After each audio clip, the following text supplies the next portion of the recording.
एक आदमी रेगिस्तान से गुजर रहा था, लगातार बुदबुदाते हुए। कितनी बेकार जगह है, यहाँ तो बिल्कुल भी हरियाली नहीं है, और हो भी कैसे सकती है। यहाँ तो पानी का नामो निशान भी नहीं है। तपती रेत पर वह आदमी जैसे जैसे आगे बढ़ रहा था, उसका गुस्सा भी बढ़ता जा रहा था। अंत में वह आसमान की तरफ देखकर झल्लाकर बोला, क्या भगवान, आप यहाँ पानी क्यों नहीं देते? अगर यहाँ पानी होता तो कोई भी यहाँ पेड़ पौधे उगा सकता था, और तब यह जगह कितनी खूबसूरत बन जाती। ऐसा बोलकर वह आसमान की तरफ देखता रहा, मानो वह भगवान के उत्तर की प्रतीक्षा कर रहा हो। तभी एक चमत्कार हुआ। नजर झुकाते ही उसे सामने एक कुआं नजर आने लगा। वह आदमी बरसों से वहां आ जा रहा था, पर आज तक उसने वहां कोई कुआं नहीं देखा था। वो आश्चर्य में पड़ गया। दौड़कर उस कुएं के पास गया। कुआं लबालब पानी से भरा था।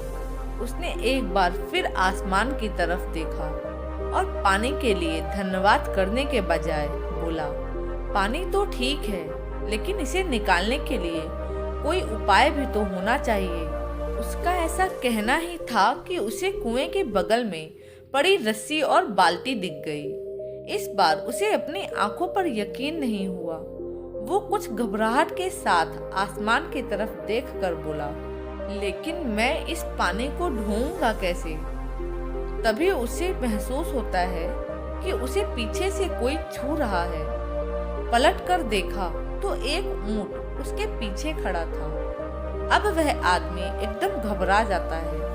उसे लगता है कि कहीं वो रेगिस्तान में हरियाली लाने के काम में फंस ना जाए, और इस बार वह आसमान की तरफ देखे बिना ही बहुत तेज कदमों से आगे बढ़ने लगता है। अभी वह 2-4 कदम आगे ही बढ़ा था कि एक उड़ता हुआ कागज का टुकड़ा उसके मुंह में आकर चिपक जाता है।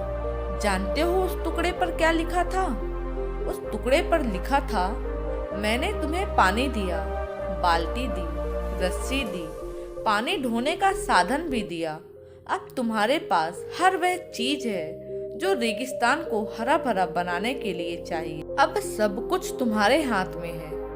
आदमी एक क्षण के लिए ठहरा और अगले ही पल वह तेजी से आगे बढ़ गया, और रेगिस्तान कभी हरा भरा नहीं हो पाया। जानते हो क्यों?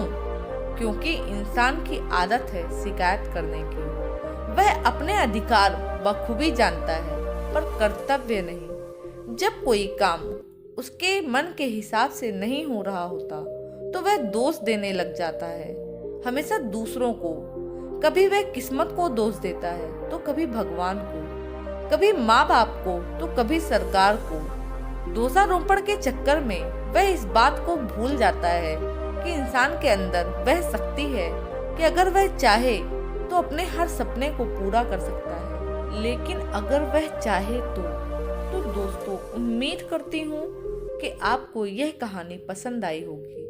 आपको यह कहानी कैसी लगी नीचे कमेंट बॉक्स में कमेंट करके जरूर बताइएगा। धन्यवाद।